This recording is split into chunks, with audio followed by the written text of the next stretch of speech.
Samantala po ay siniwalat kahapon ni Senator Panfilo Lacson sa kanyang privilege speech ang nakitang pattern sa ilang flood control projects, partikular sa Bulacan. Question pa ng Senador, bakit tila pinagtatakpan pa ang ilang ghost projects? Si Daniel Manalastas sa sentro ng balita. Last week, the President took aim. Today, I am pulling the trigger. Pasabog ang isiniwalat ni Senador Panfilo Lacson sa plenaryo tungkol sa umano'y malawakang anomalya sa flood control projects. Sinimulan niya sa kalakaran ng mga magkakasabwat umano sa katiwalian at kung paano nagpaparte-parte umano ang ilang tiwali. Halimbawa lang daw kunwari sa 100 milyong pisong pondo para sa flood control. Nang hinilimbawa ito ni Lacson, nasa 40% lang daw nito ang napupunta para sa pagpapatayo ng proyekto. 8 to 10% para sa mga opisyal ng DPWH. Swerte na daw kung pumayag ang district engineer na 6% lamang ang parte niya. 5 to 6% para sa mga miyembro ng Beach and Awards Committee or BAC.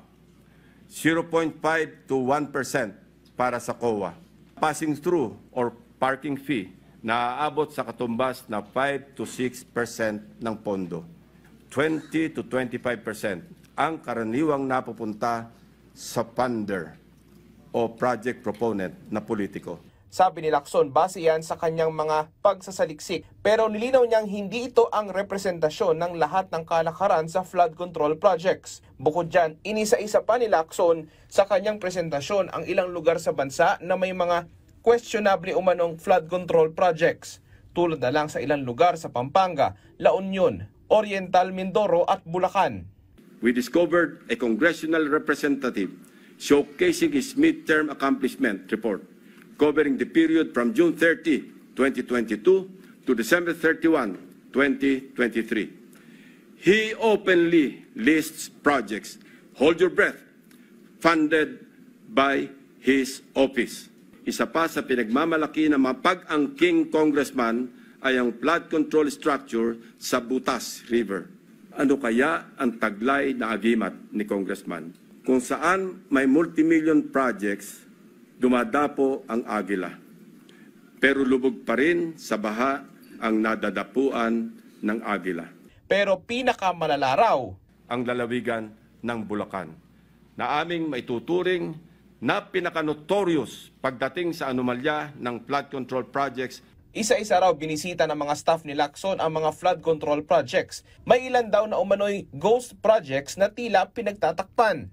Gusto po ba ninyo makita ang itsura ng isang 77.199 million pesos worth na riverbank protection structure?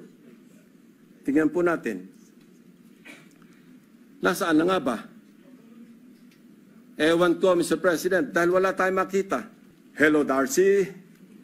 Ang Ana and Ana, nasaan ng flood control?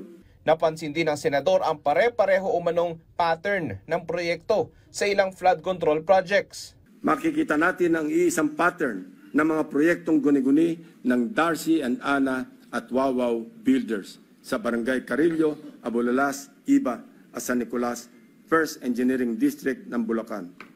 Pare-parehong contract price, 77.199 million pesos. Pare-parehong riverbank protection structure. Pare-parehong guni-guni. Inaasahang itutuloy ang mga pagtatanong sa privilege speech ni Lacson sa susunod na linggo. Nagpaabot naman ng suporta ang kanyang mga kapwa senador. Daniel Manalastas para sa Pambansang TV sa Bagong Pilipinas.